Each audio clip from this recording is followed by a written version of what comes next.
Irene's niece. Thank you all so much for being here today. It's just fabulous to see how many wonderful friends have come to pay respects and share their wonderful memories about her.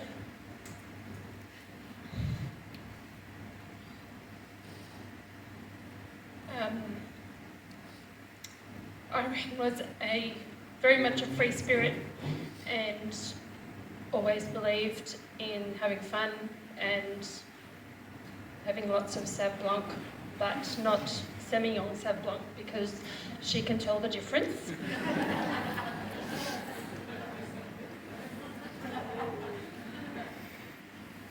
I remember once when we were young and she came down for Christmas one year and we had a full house, so Mum and Dad borrowed a caravan for us to stay in. And it was the three of us kids and Irene in the caravan, and then back then she was young but liked to sleep in.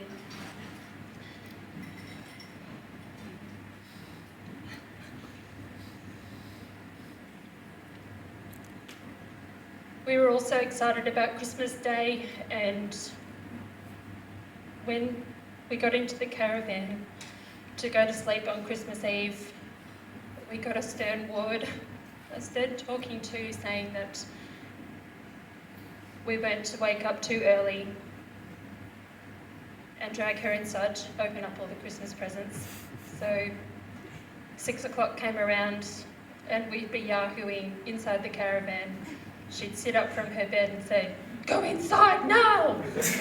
So we would, and then she'd fall back asleep and wake up at a decent hour, which would probably be around brunch, I think. In time for the mimosas to start. She always told me she was easier to get into bed than to get out. Did everyone hear that at the back?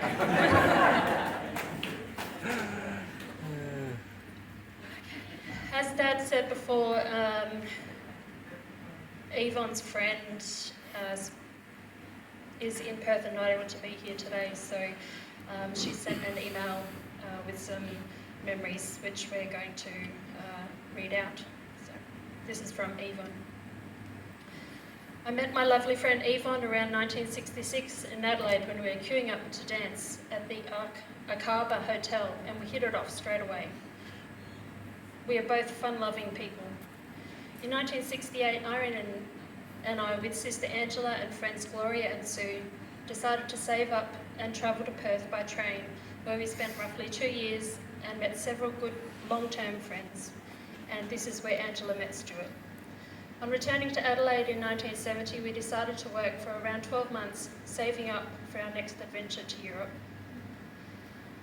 In 1971, Irene and I, with friend Ushi, set off on our European adventure, travelling on the Fair Star ship, which took us several weeks travelling to where we eventually docked in Rotterdam, Holland. Holland was our first stop, and where I had my uncle living there, and it was our first accommodation. In our ignorance, we got a taxi from Rotterdam to Maastricht in the southern part of Holland, not knowing the distance, which amazed my uncle Leon on arrival. We had to find a taxi with a trailer as we had so much stuff. We stayed with Uncle Leon and Auntie Wally for a few weeks while we decided our next steps. Uncle Leon was very helpful in locating a vehicle for us to buy so we could tour Europe. Combis were too expensive, so we ended up buying a 2-door hatchback. I think Uncle Leon was happy to see us 3 girls leave so we could get back to normal life. From Holland, we then travelled around Europe with longer stays in Germany, Italy, Spain and England, working a variety of jobs. One of the mainstays on our trip was in Sitges, adjacent to Barcelona in Spain, where we were all able to get work in various hospitality venues. Sitges, being a tourist hotspot, was so good for all us party girls. We were able to make enough money to pay our way and then move on once the season had finished. I'll now pass over to my sister Lisa. Hi everyone, I'm Lisa. Also, thanks again for coming. I'll continue with the story. After 6 months in Sitges, we then moved back to Holland, and through contacts while in Sitges, were able to get work in Rotterdam in a disco bar. I've heard stories about that disco bar. Again, a good place for fun. While in Sitges, we made friends with Carol from Durban, South Africa, and she had moved to London, so Irene and I decided to go and stay with her in London in a share house in Wandsworth. Some of the people in the house were tour drivers for tourist buses, so we were able to meet up with them at various campsites around Europe on our next extended European adventure. While we were living in London, we took the opportunity to travel up to Scotland to visit Irene's family. On leaving London, after around 9 months, we headed back over to continue our tour of Europe, including some extended stays in Italy and Greece and many campsites to meet up with friends from the share house in London.